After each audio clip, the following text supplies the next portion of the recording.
Hey everyone, welcome back to the channel. In this video, I will show you how to create multiple choice on Quizlet. To start, open your internet browser and head on over to Quizlet.com. Once you are in Quizlet, head on over to your library and then click on it. After clicking, a pop-up will appear. Then in here, click on Study Sets. Then click on the first study set that you have already made.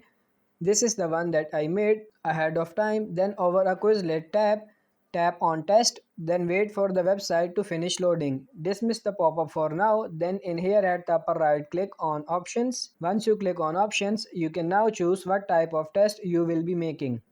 Make sure multiple choice is the only one left over at the choices. Once you are satisfied with your settings, you can now go ahead, press X or create new test. Then in here you can choose the answers whether true or false or depending on your multiple choices. And that's it. I hope this video was helpful. If it is, like it and subscribe to the channel. Thank you.